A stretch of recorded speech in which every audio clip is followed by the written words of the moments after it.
नमस्कार मित्रों, आज मैं आपको ईवे बिल एपीआई यूज़ करके कैसे बनता है इसका एक डेमो बताने जा रहा हूँ। ध्यान दीजिएगा, एपीआई का बेनिफिट क्या होता है और कितना फास्ट आप उसमें काम कर सकते हैं वो देखना है। जैसे आपको मालूम है, आप ईवे बिल बनाते हो, जैसा भी अपनी बिल देख रहे हैं 6532, इसका ईवे बिल बनाने के लिए अपन ने यह प्रोसेस स्टार्ट कर दी है। तो नॉर्मली अपन जब ईवे बिल बनाते हैं तो पहले एक जेसन फाइल बनाते हैं, फिर वो जेसन फाइल बनाने के बाद में अपन ईवे बिल की साइट पे जाते हैं, लॉगिन करते हैं, वहाँ फाइल अपलोड करते हैं, वहाँ से फिर ईवे बिल नंबर डाउनलोड करते हैं और फिर ये अपन उसको इंपोर्ट में जाके ऐसे नंबर इंपोर्ट में जाके यहाँ पे इंपोर्ट करते हैं। ये काफ़ी लंबा प्रोसेस है। अभी मैं आपको उदाहरण के लिए जो बिल ले रहा हूँ, आप देख रहे हैं अभी ये 6532 बिल नंबर है, इसको अभी तक ईवे बिल नंबर नहीं मिला है। तो अभी कितना फास्ट ये ईवे बिल का काम होता है वो मैं आपको भी बताने जा रहा हूँ। अभी मैंने ये बिल सिलेक्ट किया हुआ है और इसको मैंने बोला कि भाई मेरे को ईवे बिल नंबर इसका दे दो। अभी ये टाइमिंग के साथ आपको बताएगा कितनी देर में वो ईवे बिल आपका बन गया। मैंने वो बटन दबा दिया है, प्रोसेस स्टार्ट हो गई है। सी, ये 5 सेकंड में आपका ईवे बिल नंबर आ चुका है।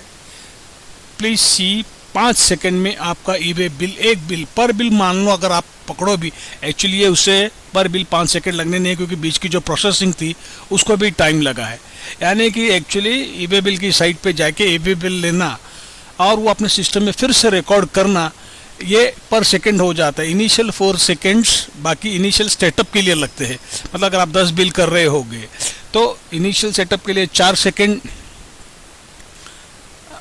वो 10 बिल्स के लिए लगेंगे और 10 सेकंड ईच बिल के लिए, यानी कि 14 सेकंड से और उससे भी कम सेकंड में आपके 10 ईवे बिल्स के नंबर आ जाएंगे। आपने ये नोट किया, ये 5 सेकंड में ईवे बिल आपको मिल गया है। आपको कहीं आना नहीं पड़ा, कहीं जाना नहीं पड़ा।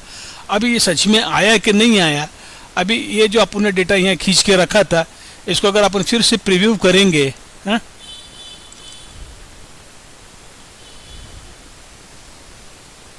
ये देखो, ये ईवे बिल नंबर आ गया है। ये 100% ईवे बिल की साइट से आया हुआ है। तो ये आपको बताने का आज ये कारण इसलिए बन पड़ा है। एप्लीकेशन प्रोग्राम इंटरफेस इस टेक्नोलॉजी को बोलते हैं, या मशीन टू मशीन टॉकिंग। यहाँ कहीं कुछ गया नहीं, सॉफ्टवेयर खुद ही गवर्नमेंट की साइट पे चली गई, उसने अपने क्रेडेंशियल्स वहाँ जो ऑलरेडी सेट करे हुए हैं। जैसे कि अभी ये जैपटेक इंडस्ट्रीज, आज सुबह ही हमने एक जीएसपी के थ्रू ये सब किया। और एक्चुअली आज ये वीडियो बनाने का कारण भी ये है कि हम लोगों को ये समझा नहीं पा रहे कि एपीआई क्या होता है, एपीआई की ताकत क्या होती है। तो वो दिखाने के लिए ये बताने का प्रयोजन था। अभी फ्यूचर में ई इनवॉइस आ रहा है, उसमें आपको पर बिल आईआरएन नंबर लेना है। सरकार एपीआई सिर्फ 500 करोड़ से ऊपर वाले लोगों को दे रही है, उसके नीचे वाले लोगों को वो बोलते हैं जीएसपी के थ्रू जाओ। एक्चुअली हमने अभी भी ये जो डेमो देखा है जीएसपी के थ्रू ही है, पर ये फ्री नहीं है। इसके लिए आपको पर ट्रांजैक्शन पे करना पड़ेगा।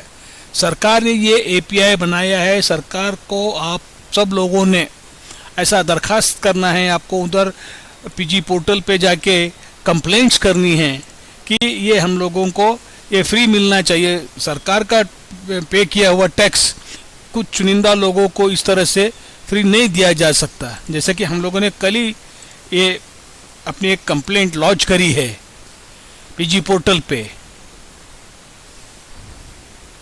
तो आप लोगों को भी वैसा करना चाहिए ताकि आप लोगों को ये free of cost without going to GSP ये फैसिलिटी आपको अवेल हो सके विदाउट एनी कॉस्ट, और आपके काम में ईज और सहूलत आ जाए।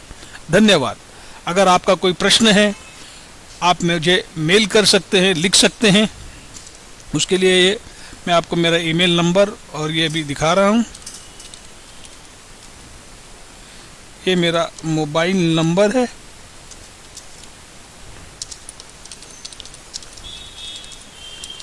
और ये मेरा ईमेल आईडी है, इस पे आप मुझे संपर्क कर सकते हैं। आपसे फिर अनुरोध है कि ज़्यादा से ज़्यादा संख्या में आप फाइनेंस डिपार्टमेंट, जीएसटीएन, सीबीडीटी इनको